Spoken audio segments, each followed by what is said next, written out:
DRG Kids।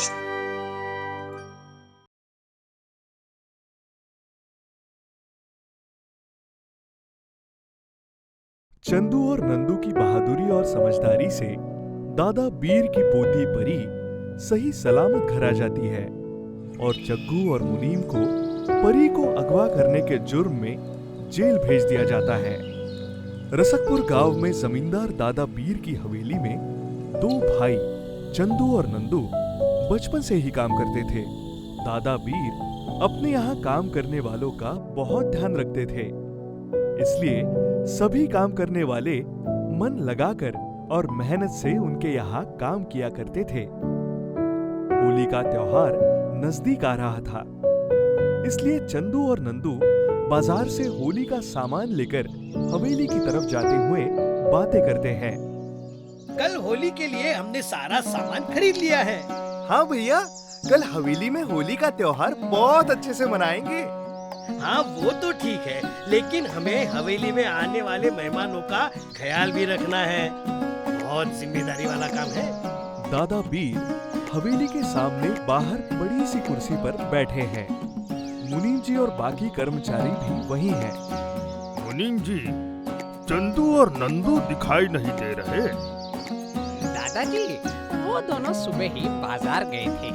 Holi का सामान लाने आते ही होंगे। तभी चंदू और नंदू हवेली के गेट से अंदर आते हैं। वो देखिए दादाजी, आ गए दोनों।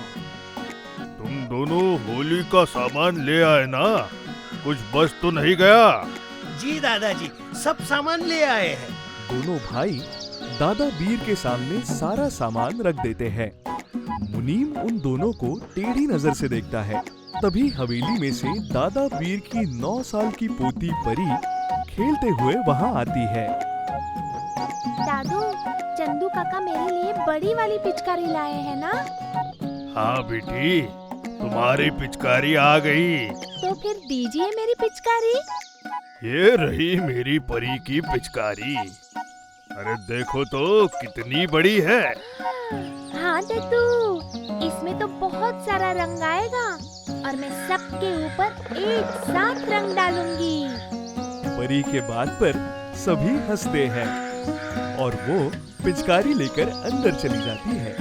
हाँ, तो मैं कह रहा था कि रात में होली के पूजन समारोह में परी के हाथों गरीब लोगों को दान दक्षिणा देना चाहता हूँ। कैसा रहेगा मुनीम जी? बहुत अच्छा होगा दादाजी। दादाजी, परी पहली बार होली पूजन में दान करेगी, ये तो बहुत शुभ है। ठीक है, समय ज्यादा हो गया है। आप सब भोजन ग्रहण करके शाम के समारोह की तैयारी में लग जाइए। जी दादाजी। दादा बीर, दादी और परी सभी खाने की टेबल पर खाना खा रहे हैं। घर के नौकर सबको खाना खिला रहे हैं। आज हमारी पोती अपने शुभ हाथों से सबको दान करेगी। हाँ दादू, मैं सबको मिठाई, कपड़े और पैसे दान करके अपने दादा का नाम रोशन करूंगी। शाबाश बेटी, हमें तुमसे यही उम्मीद थी।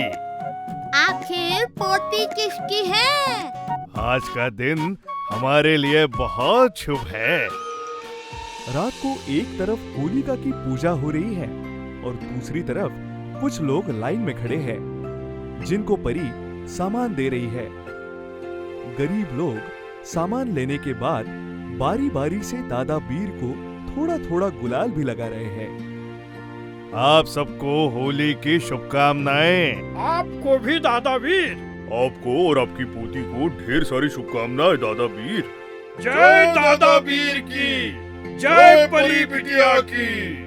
चंदू, नंदू और सभी लोग जय जयकार करते हैं।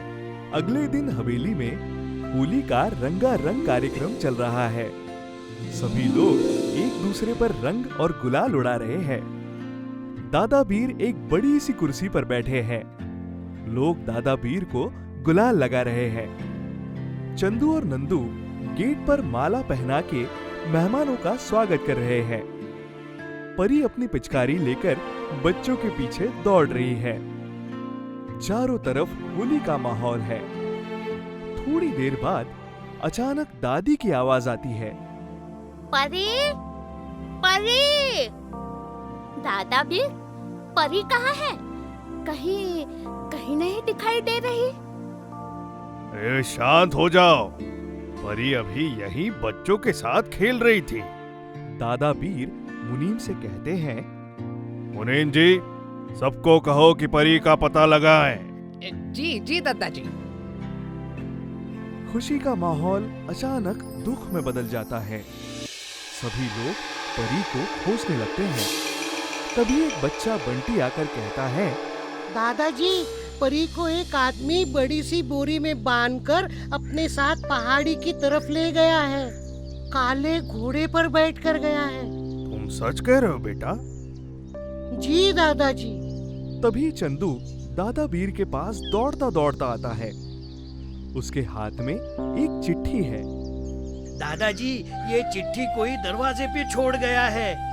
पढ़िए इसमें क्या लिखा है। दादा बीर चंदू से चिट्ठी लेकर पढ़ते हैं। सभी लोग उनके पास खड़े हैं। राम राम दादा बीर, ध्यान से सुनो। आपकी पोती हमारे पास सुरक्षित है। 2 दिन में 50 लाख रुपए का इंतजाम कर लो तो परी तुमको वापस मिल जाएगी। पैसा कहाँ और कब देना है वो अगली चिट्ठी में पता चल जाएगा। याद रहे, चालाकी का अंजाम बुरा होगा।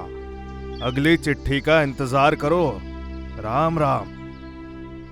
परी बेटा, परी बेटा, कहाँ हो तुम? दादा बीर, कैसे भी हो आप मेरी बच्ची को लेकर आओ। हाँ हाँ, परी जरूर वापस आएगी। दादा बीर, आप चिंता ना करो।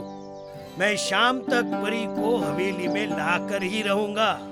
ठीक है चंदू, तुमसे हमें ऐसी ही आशा थी। चंदू बंटी को अलग ले जाकर पूछता है, बेटा, कितने आदमी परी को लेकर गए और वो दिखने में कैसे थे?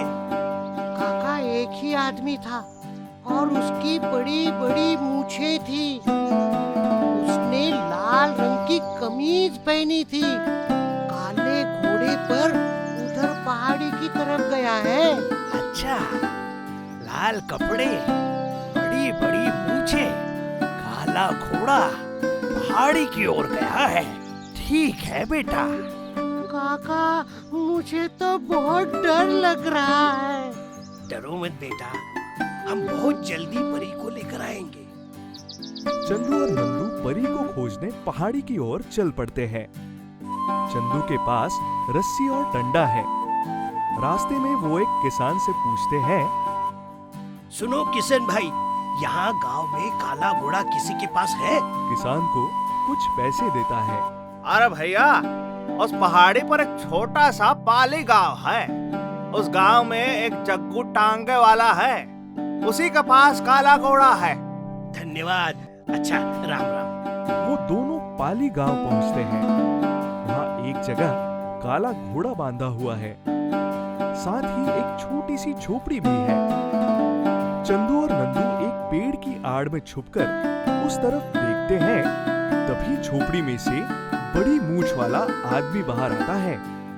चंदू नंदू से धीरे से कहता है, बहुत संभाल कर काम करना पड़ेगा। लेकिन भैया, अब परी कहाँ है? परी इसी झोपड़ी में होगी। चंदू एक बड़ा सा पत्थर उठाकर दूसरी दिशा में फेंकता है। पत्थर की आवाज सुनकर जग्गू उसी दिशा में जाता है। कौन है वहाँ? तभी चंदू और नंदू तेजी से छुपकर झोपड़ी में घुस जाते हैं। वही परी बैठी है। उसका मुंह कपड़े से बंधा हुआ है और हाथ पैर भी रस्सी से बंधे हुए हैं। चंदू और नंदू छुपकर बैठ जाते हैं। जग्गू अंदर आकर चारपाई पर लेट जाता है और कहता है, 2 दिन के बाद तो माला माल हो जाऊंगा। फिर ये गांव छोड़कर शहर में आराम की जिंदगी जीऊंगा। वाह, मजा आ जाएगा। तभी चंदू और नंदू जग्गू के सर में डंडे से वार करते हैं। जग्गू बेहोश हो जाता है। इधर हवेली में सभी लोग बेसब्री से तीनों का इंतजार कर रहे हैं। तभी चंदू नंदू परी को साथ लेकर और काले घोड़े पर बेहोश जग्गू को बांध कर लाते हैं। परी दौड़कर दादा बीर के पास चली आती है। चंदू और नंदू की जय जयकार होने लगती है। फौरन दरोगा को बुलाओ और इसे जेल भिजवाओ। तभी जग्गू को होश आ जाता है।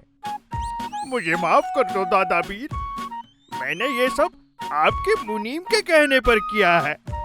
अच्छा मुनीम जी, तो ये सब तुम्हारा किया धरा है। जिस थाली में खाते हो उसी में छेद करते हो। मुझसे गलती हो गई, मुझे क्षमा कर दीजिए दादाजी। चंदू और नंदू ने आज बहादुरी का परिचय देते हुए हमारे नमक का हक अदा किया है। आज से चंदू हमारा मुनीम होगा और मुनीम को इस जग्गू के साथ जेल भेजा जाएगा। ऐसा कहकर दादा बीर परी को गोद में उठा लेते हैं। चंदू काका और नंदू काका की जय। चारों तरफ खुशी का माहौल छा जाता है।